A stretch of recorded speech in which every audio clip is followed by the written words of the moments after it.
El diagnóstico en el aula, por Elena L. Luchetti y Omar G. Berlanda. No es lo mismo empezar con una pareja de nueves que con un trío de ases, pero tenemos que empezar con lo que hay y construir nuestro juego sobre esta base. M. Miras. Introducción. ¿Por qué en los últimos tiempos ha vuelto a estar candente el tema del diagnóstico? Porque al plantearse la necesidad imperiosa de la creciente profesionalización del rol docente, no puede obviarse que, al pretender hacer de la enseñanza no únicamente un arte, sino también una ciencia, o al menos una técnica, el punto de partida para plantearla no es lo que el docente sabe, sino lo que saben los alumnos. Para una partida eficaz, el docente debe identificar las condiciones educacionales en que se encuentran los alumnos, al decir William Rudiger. Además, si la educación es un proceso sistemático, las etapas que lo integran, entre ellas, claro está, el diagnóstico, también estarán influidas por esta característica. Haciéndose eco de dichos planteamientos teóricos, el Consejo Federal de Cultura y Educación, reunido en la 24 Asamblea Extraordinaria del 11 de octubre de 1995, mediante la resolución número 43, en el artículo 2, indica la realización de la evaluación inicial, de modo que si antes era facultativo, ahora ha cobrado un matiz de mayor peso. Por otra parte, no diagnosticar conllevaría un implícito: puedo operar sobre la realidad sin conocerla, lo cual es, a ojos vista, una falacia. La bibliografía que podemos encontrar en castellano respecto de evaluación inicial se limita solo a resaltar la importancia de realizarla, pero no hace sugerencias acerca de cómo llevarla a cabo. Capítulo 1. ¿Qué es el diagnóstico? Etimología.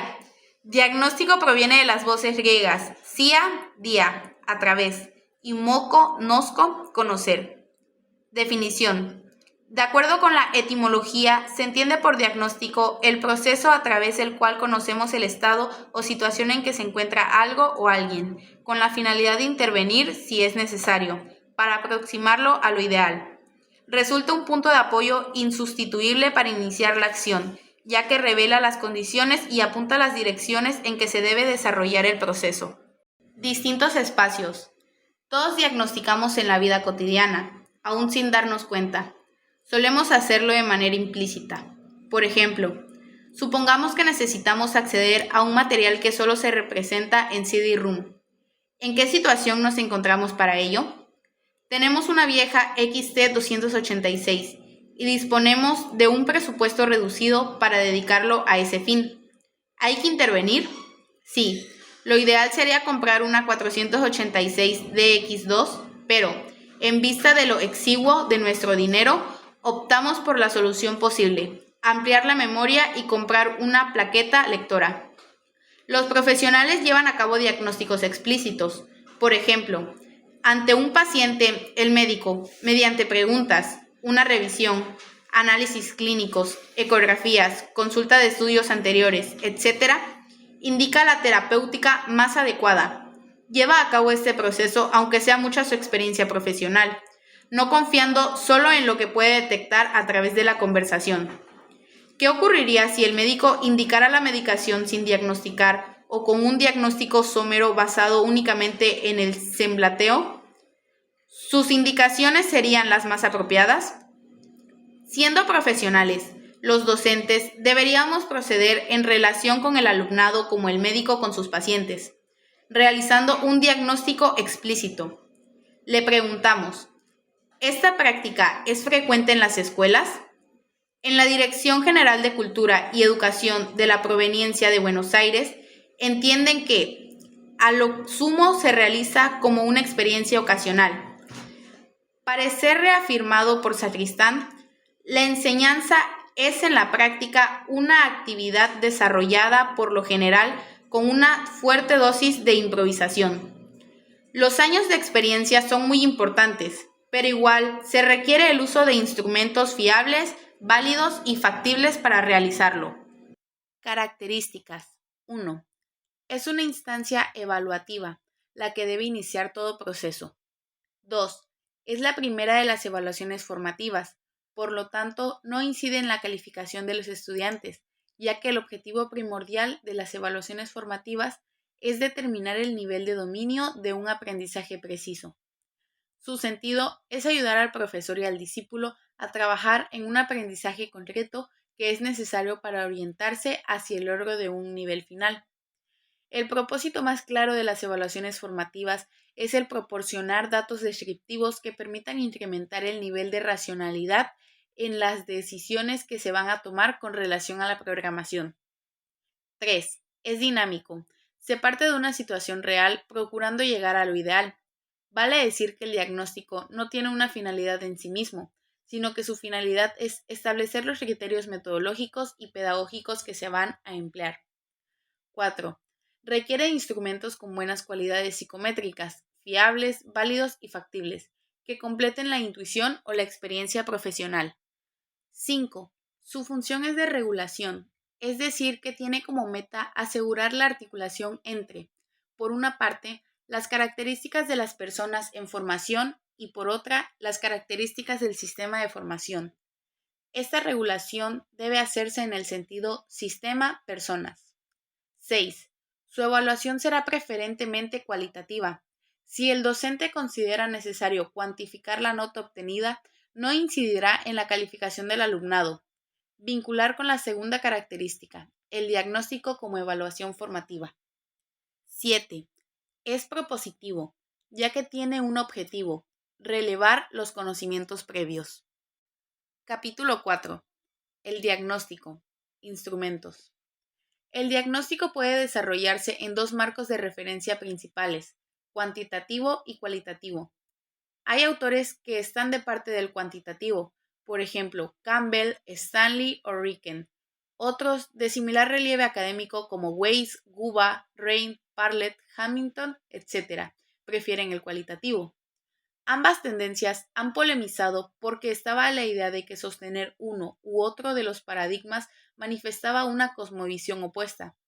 En los últimos tiempos se está produciendo una aproximación entre las posturas, con el empleo de técnicas e instrumentos de ambas. Desde esa posición ha de entenderse este capítulo. Según se anticipó en el capítulo 2, el diagnóstico tiene tres dimensiones. 1. Conocimientos previos. 2. Nivel evolutivo. 3. Disposición para aprender. Primera dimensión. Conocimientos previos. Los conocimientos previos pertenecen a tres ámbitos: conceptual, procedimental, actitudinal. Los conceptuales son el conjunto de información que caracterizan a una disciplina o campo del saber. Son los que tradicionalmente se denominaban contenidos a secas. Los procedimentales son un conjunto de acciones ordenadas, orientadas a la consecución de una meta, que aumentan la capacidad de acción del alumno. Por ejemplo, definir, hipotizar, ordenar, evaluar, resolver problemas, entre otros. Los actitudinales son los valores, normas y actitudes. Los valores son la base para promover determinadas actitudes, es decir, un concepto más amplio, de forma que un determinado valor pueda generar un conjunto más específico de actitudes que serían una forma concreta de reaccionar ante el mismo. Al mismo tiempo, los valores se instrumentalizan en normas que determinarían pautas de conducta sobre cómo debe hacerse una cosa o cuál es el comportamiento que debe seguirse.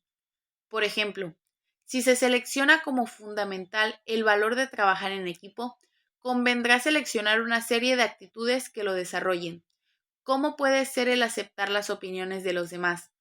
También se deberán arbitrar una serie de normas como, por ejemplo, el cumplir las tareas asignadas o respetar el turno de intervención. Maneras de diagnosticar los contenidos conceptuales. Oralmente. Debate. Es una forma diagnóstica inestructurada. Constituye un tipo de discurso argumentativo, aquel en el que alguien procura persuadir a otro para que sostenga su misma opinión, o, por lo menos, para que comprenda por qué ve las cosas de ese modo. Siempre se centra en un tema problemático, por lo cual no puede usarse indiscriminadamente para diagnosticar cualquier contenido conceptual, sino aquellos que se presten, por ejemplo, acción de gobierno de algún político.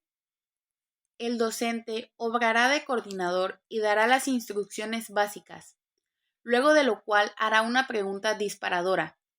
El coordinador tratará de no manifestar sus opiniones personales.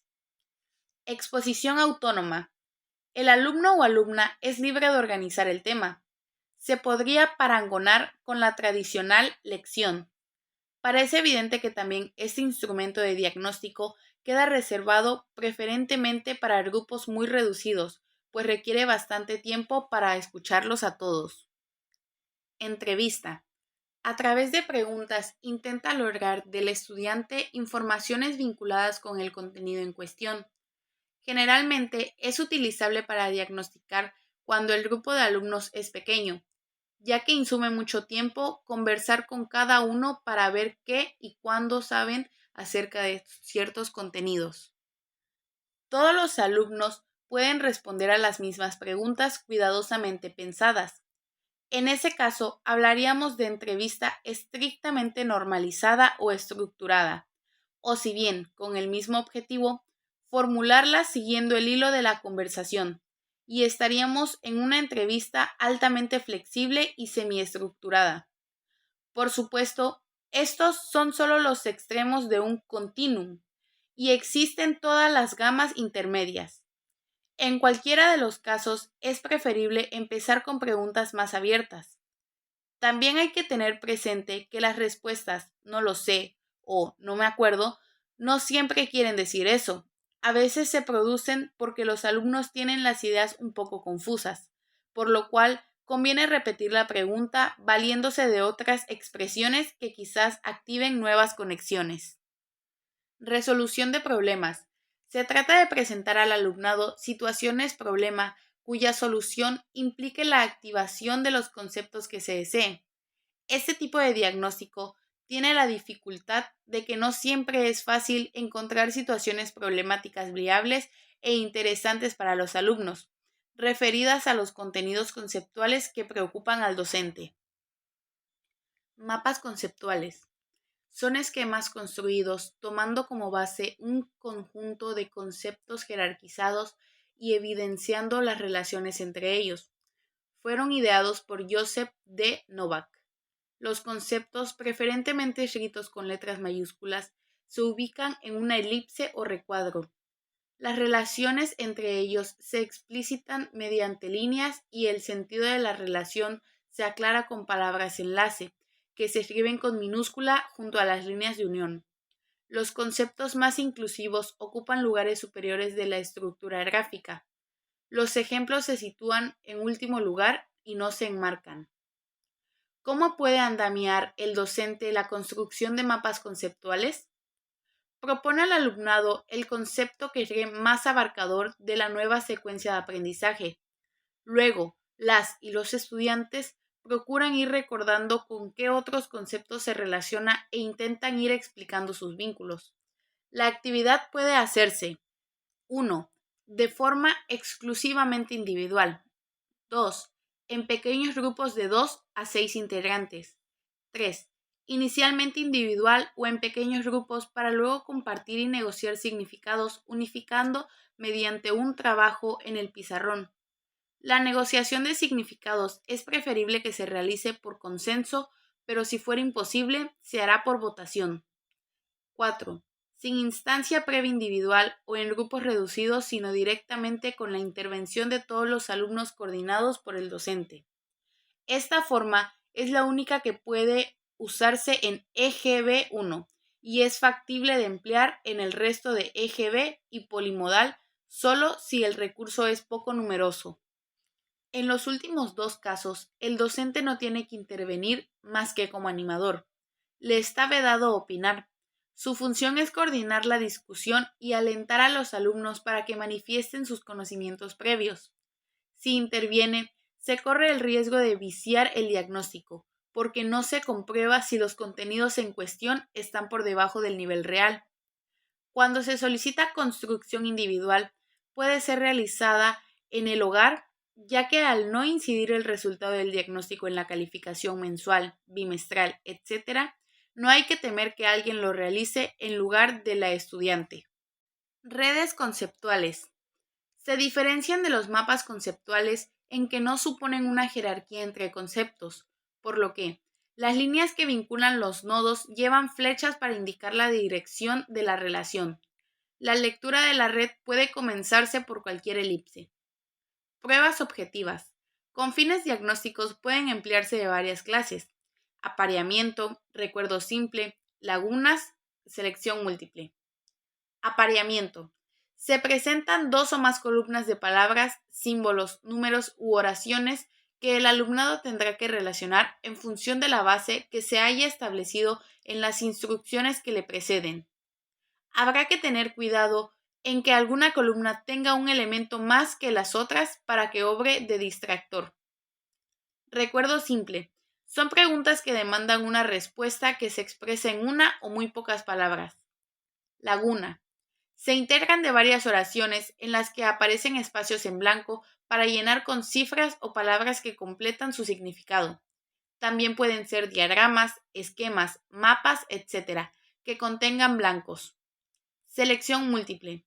Un ítem de opción múltiple está constituido por una proposición expresada en forma directa o como una oración incompleta, y una serie de soluciones establecidas en forma de opciones, palabras, frases, símbolos, números, una de las cuales es la correcta o la mejor respuesta, y las demás actúan como distractores. Cuestionario. Es el correspondiente escrito de la modalidad entrevista. Cuando se sigue un cuestionario prefijado, generalmente elimina el inconveniente de la cantidad del alumnado. Ensayo. Es el correspondiente escrito de la modalidad expresión autónoma. Así se procura salvar la dificultad del número de alumnos. ¿Cómo se diagnostican los contenidos procedimentales? Como los procedimientos se sustentan en los contenidos conceptuales, a la hora de diagnosticarlos, es inevitable usar conceptos como plataforma, pero para que el alumnado no se vea incapacitado en la aplicación de los contenidos procedimentales, es conveniente que el docente ofrezca la posibilidad de trabajar a libro abierto. Entiéndase no solo libro, sino también apuntes, carpeta, monografías, informes, cuadernos, CD, en fin, cualquier material de información que sea útil. Los contenidos procedimentales se pueden diagnosticar de diferentes formas. 1. Descripción teórica de cómo debe realizarse el procedimiento. 2. Aplicación del procedimiento a situaciones particulares. 3. Elección del procedimiento más adecuado a cierto contenido conceptual. ¿Cómo se diagnostican los contenidos actitudinales? La evaluación de contenidos actitudinales es únicamente cualitativa. No puede cuantificarse.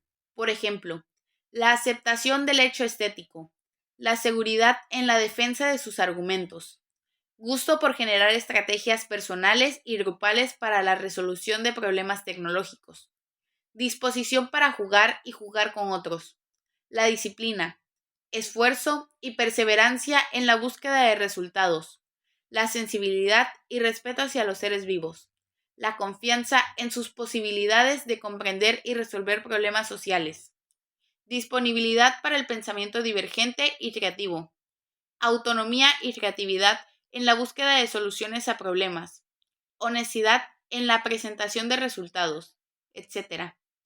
Algunos instrumentos a los cuales puede acudirse son tablas de observación, escala de Likert, diferencial semántico de Osgood, consecuente antecedente de Triandis, selección de valores, identificación, elección, camino de la vida, decisión de compra.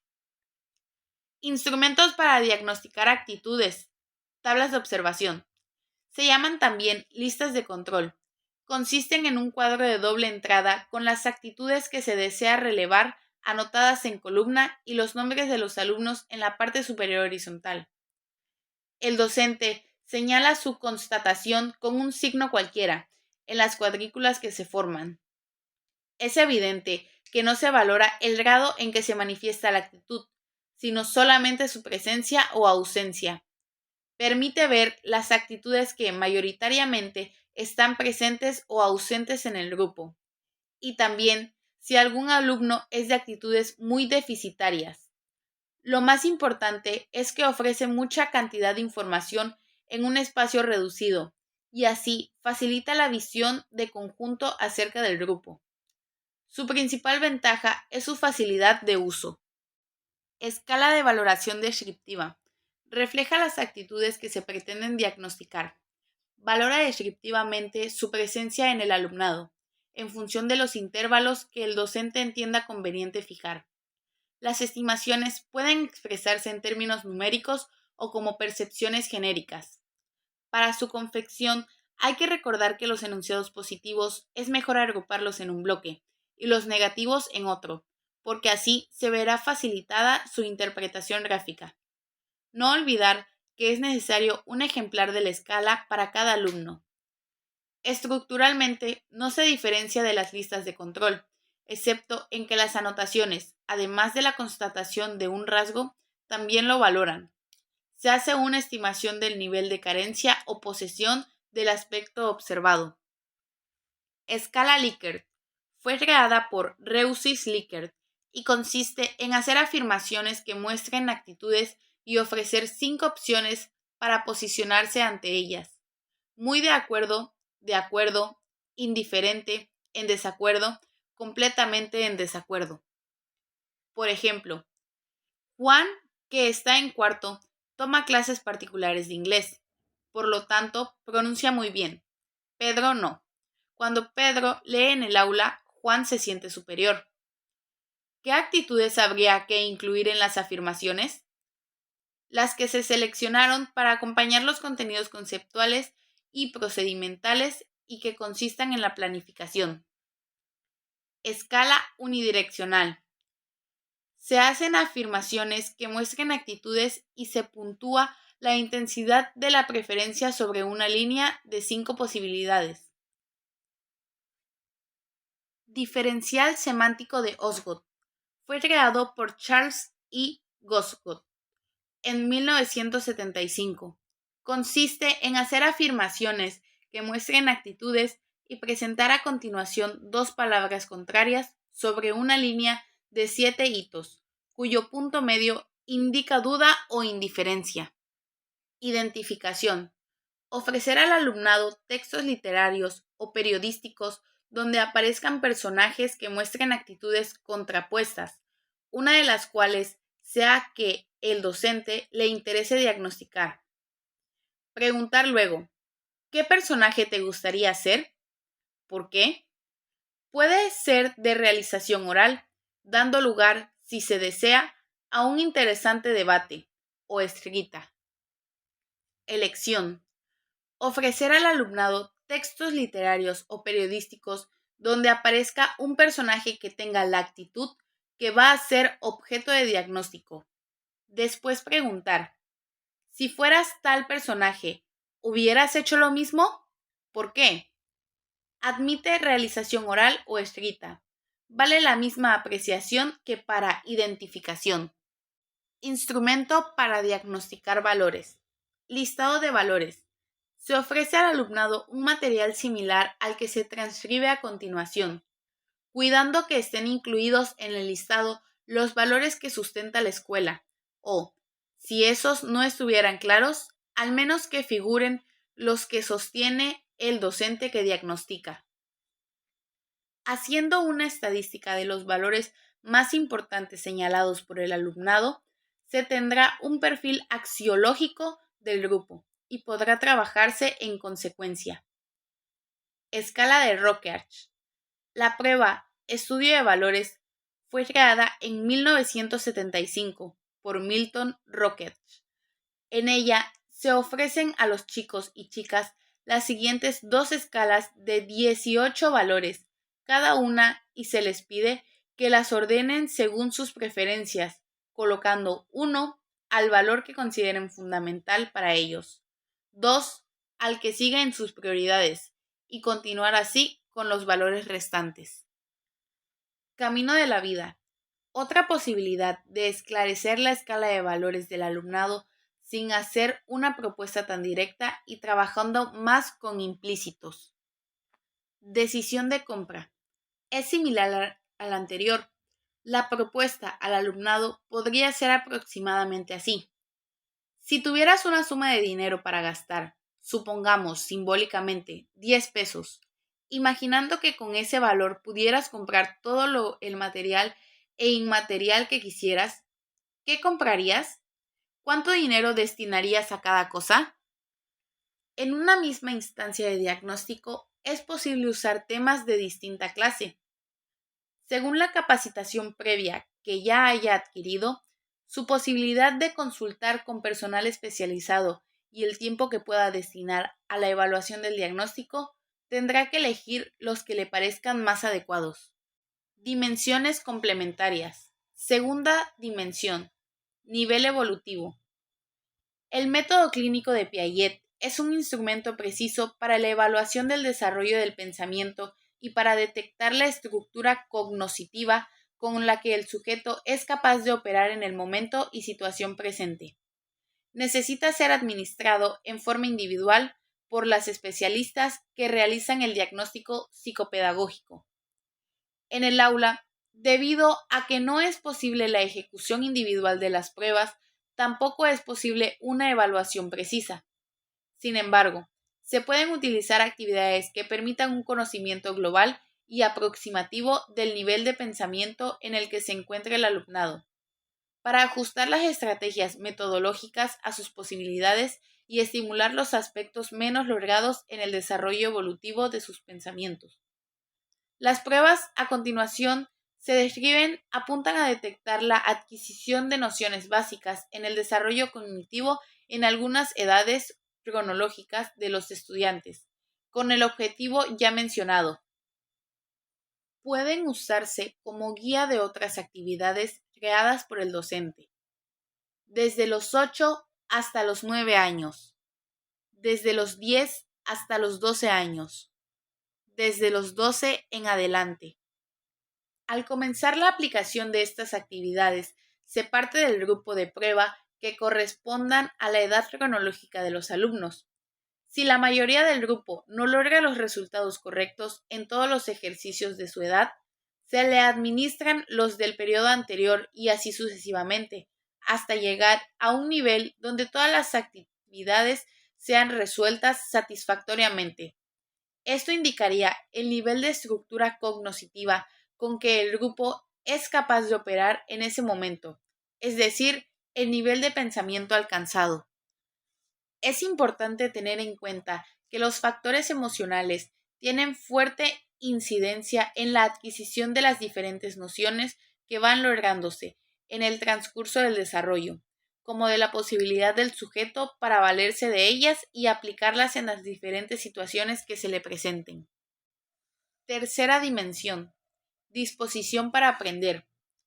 Un diagnóstico muy sencillo que puede realizar cualquier docente sin necesidad de ser un especialista ni de pedir ayuda al personal de gabinete, podría hacerse planteando al alumnado una serie de afirmaciones que se vinculen con su disposición para aprender y pidiéndoles que las respondan por sí o por no. Por supuesto, en caso de los alumnos pequeños, habría que adaptar las formulaciones a sus posibilidades de comprensión. Eventualmente, podrían explicarse en forma oral con más detalle. No es conveniente que sean muchas las aservaciones para que no se termine contestando cualquier cosa por cansancio. Resulta prudente que las respuestas se presenten como anónimas, de modo que no se distorsionen en un afán de agradar al docente. Tabulados los resultados, se obtiene un perfil del grupo en cuanto a su disposición para aprender. Si se grafica, se visualizan mejor y más rápido los resultados y es de una consulta económica para poder actuar en consecuencia. Capítulo 5. El diagnóstico. ¿Cuándo realizarlo? Es preciso que el docente estudie cuidadosamente las condiciones en que aquellos se encuentran, tanto al iniciar el curso como durante las sucesivas etapas en que éste se va desarrollando. Siendo cual fuere el momento en que se realice el diagnóstico, es imprescindible que, de modo previo, se comunique fehacientemente al alumnado que el resultado no incidirá en sus calificaciones mensuales, bimestrales, etc. ¿En qué consiste? en averiguar qué dominio tienen los chicos y chicas, solo de aquellos contenidos que se requieren para abordar los que tentativamente se previeron para el presente ciclo. Vale decir que los parámetros son previos. No es un repaso de todos los contenidos que se suponen incorporaron el año anterior, es decir, que no consiste en comprobar indiscriminadamente qué y cuánto se acuerda el alumnado de lo que aprendieron en el ciclo lectivo precedente, sino que el diagnóstico consiste en saber si los chicos poseen los prerequisitos necesarios para los nuevos aprendizajes. Por supuesto, en esos prerequisitos se incluyen contenidos de los 3 dominios: conceptual, procedimental y actitudinal. Por ejemplo, en el campo de los contenidos procedimentales, si en este año se quisiera que el alumnado abordara el procedimiento clasificar en el diagnóstico, no tiene sentido comprobar si puede hipotetizar, no porque no sea deseable que accedan también a ese procedimiento, sino porque no es requisito para el que se propone. El prerequisito para clasificar es identificar, de modo que el dominio de ese procedimiento es lo que hay que comprobar. En el ámbito de los contenidos actitudinales, si provisionalmente elijo como valor la cooperación, debo diagnosticar si hay respeto por las opiniones ajenas, que es su antecedente obligado, ya que no puedo trabajar con otra persona centrados ambos en una tarea, si no estoy dispuesto a considerar sus opiniones en un pie de igualdad con las mías. De nada valdría diagnosticar en esa oportunidad la presencia de una actitud ante la utilización pacífica y bélica de los avances científicos y tecnológicos, que es positivo que cultiven los chicos, pero no imprescindible si estoy centrándome en la cooperación. En la dimensión de los contenidos conceptuales, si tentativamente propongo, tomando un indicador del área del lenguaje, encuestas y entrevistas sencillas, mi diagnóstico se ocupará de comprobar si tiene la noción de pregunta cerrada o abierta, que es una de las cosas que necesito que sepan bien para que podamos avanzar. Carecería de sentido ver en ese momento qué y cuánto saben de dramatización de situaciones cotidianas o de relación entre texto e imagen en la publicidad gráfica, que no se relacionan directamente con lo deseado, aunque ameritaron ser incluidos en los CBC y tendríamos que ocuparnos también de ellos cuando sea pertinente. ¿Por qué se mencionan los contenidos seleccionados para el presente ciclo lectivo como propuestos provisionalmente? Porque si el diagnóstico manifestara que el alumnado no tiene todavía el dominio de los prerequisitos, no se puede hacer caso omiso de esa carencia, y hay que incluir esos contenidos aún no dominados entre los que se prescriben en primer término para el año, posponiendo los que se habían elegido antes del diagnóstico. De ninguna manera podría quedar una brecha porque sería imposible entonces lograr aprendizajes significativos. Probablemente los habría apenas memorísticos.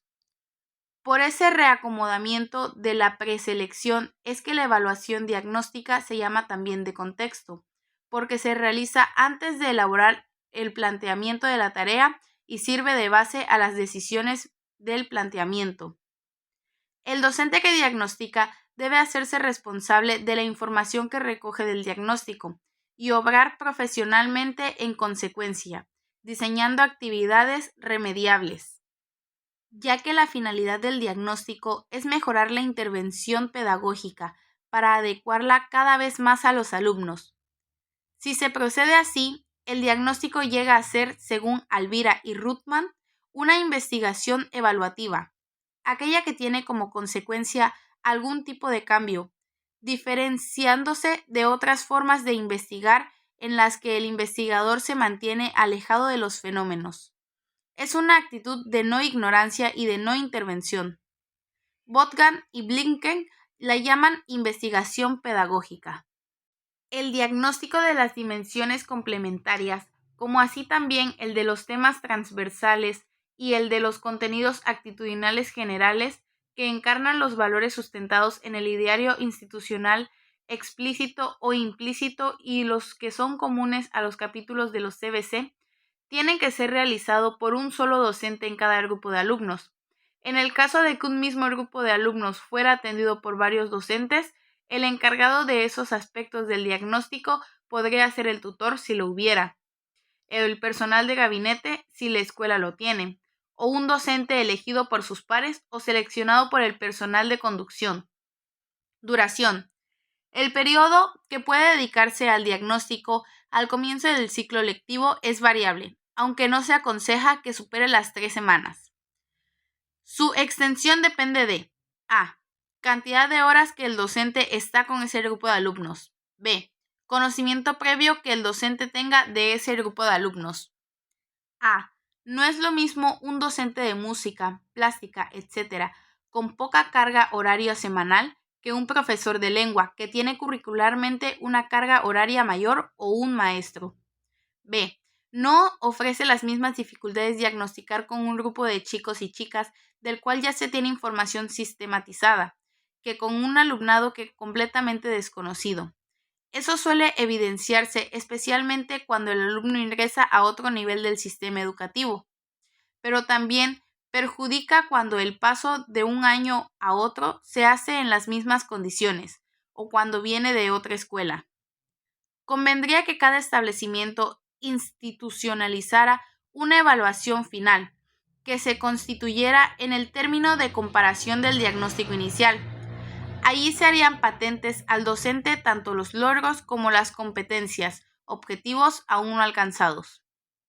Esto se entregará al responsable de esos alumnos en el próximo ciclo lectivo.